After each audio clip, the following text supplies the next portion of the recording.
Biblia jasne hovorí, ako sa dostať do neba. Nie je to o tom, aký sme dobrí. Veľa ľudí si myslí, že sú dobrí, ale písmo jasne hovorí, že nie je to spravodlivého ani jedného. Lebo všetci totiž zhrešili a nemajú slávy Božej. Ja nie som dobrý, vy nie ste dobrí, a ak by to bolo o tom, aký sme dobrí, nikto z nás by do neba nešiel. Ďalej je v Biblii napísané: lebo odplata za hriech je smrť, ale Božím darom z milosti je večný život v Ježišovi Kristovi, našom Pánovi. Takže odplatou za hriech je smrť. Čo je to odplata?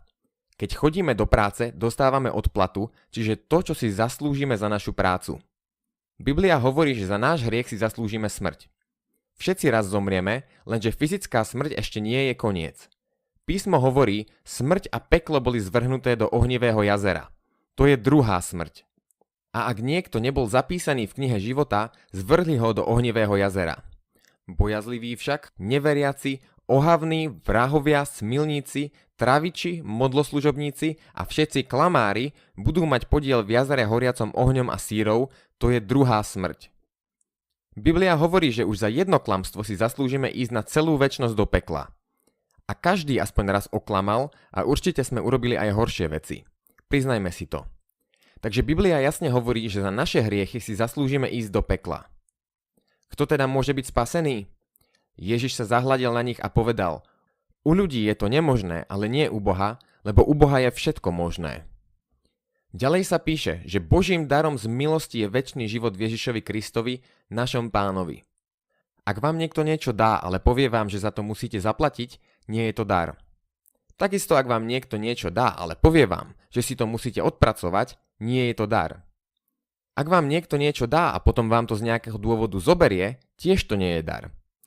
Dar je to vtedy, ak je to zadarmo, nemusíte za to pracovať, je to navždy vaše a už vám to nikto nikdy nezoberie. Keď vám niekto dáva dar, vás to nič nestojí, ale platí zaň ten, kto vám ho dáva. Takto je to aj s darom večného života. Biblia hovorí, že za dar večného života zaplatil Pán Ježiš Kristus. Boh sa stal človekom, narodil sa z panny, podobný sa stal ľuďom, keď sa zjavil ako človek. A jeho meno je Ježiš Kristus. Žil dokonalý život, život bez hriechu, aký nikto z nás nemôže žiť, pretože bol Bohom. On sa zjavil, aby sňal hriechy a v ňom nie je to hriechu, ponížil sa a bol poslušný do smrti, a to až do smrti na kríži. Dovolil ľuďom, aby na neho pluli, zbičovali ho a ukrižovali. Sám vyniesol naše hriechy na svojom tele na drevo a on je zmierením za naše hriechy, no nie len za naše, ale aj za hriechy celého sveta. Keď bol Ježiš na kríži, bol potrestaný za každý náš hriech, ako keby ho bol vykonal on. Zobral náš trest na seba, keď zomrel za hriechy celého sveta, za všetky hriechy, minulé aj budúce. Potom ako zomrel, zobrali jeho telo a dali ho do hrobky. Jeho duša bola 3 dni a 3 noci v pekle, ako je napísané, ani jeho duša nezostala v pekle, ani jeho telo nevidelo porušenie. Na 3. deň vstal z mŕtvych, ako hovorí písmo, tohto Ježiša vzkriesil Boh a my všetci sme svedkami toho. Biblia jasne hovorí, že Ježiš zomrel za každého. Nie všetci však pôjdu do neba. Je len jedna vec, ktorú musíme spraviť. V Biblii je otázka: čo musím spraviť, aby som bol spasený? Odpovedali mu: ver v Pána Ježiša Krista a budeš spasený ty aj tvoj dom. Povedali mu, že sa má dať pokrstiť? Že má chodiť do kostola alebo žiť dobrý život? Že má oľutovať všetky hriechy alebo sa odvrátiť od všetkých hriechov? Nie. Povedali mu: ver v Pána Ježiša Krista a budeš spasený. Aj najznámejší verš z Biblie hovorí: lebo tak Boh miloval svet, že svojho jednorodeného syna dal, aby nezahynul, ale večný život mal každý, kto verí v neho.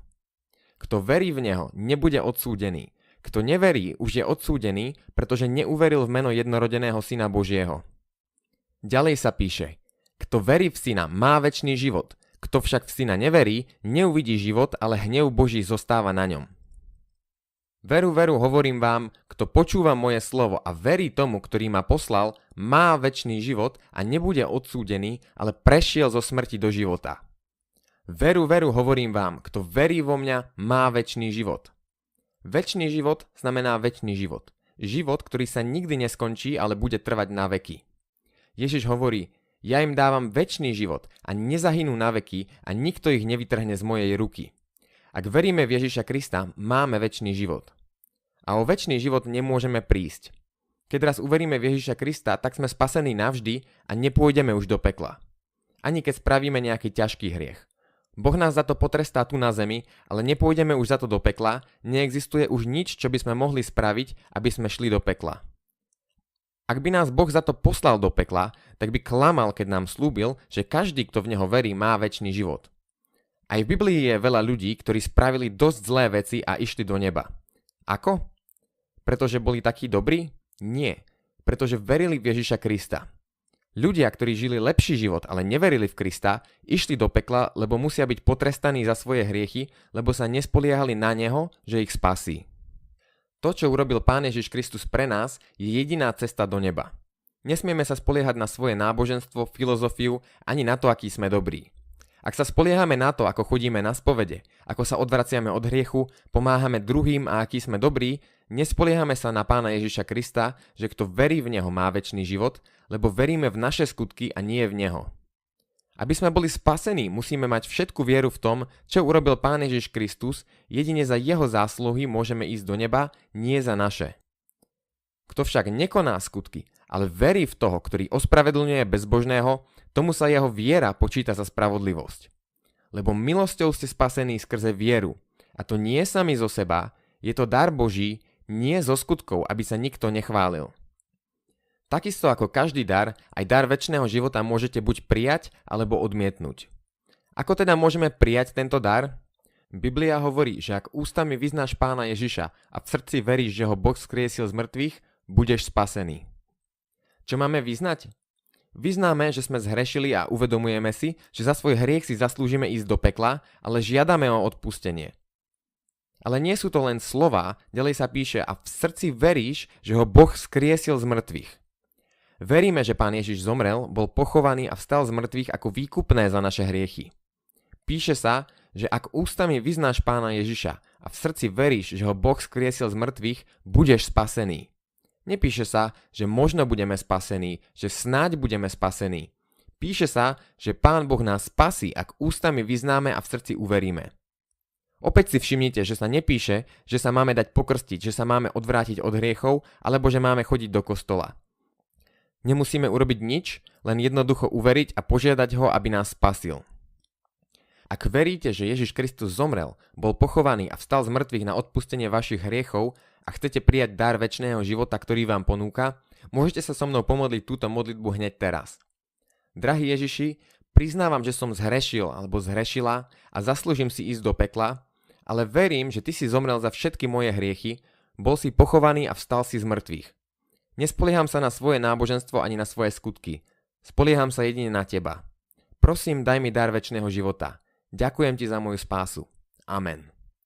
Ak ste sa pomodlili a v srdci veríte, Biblia hovorí, že máte večný život. Gratulujeme.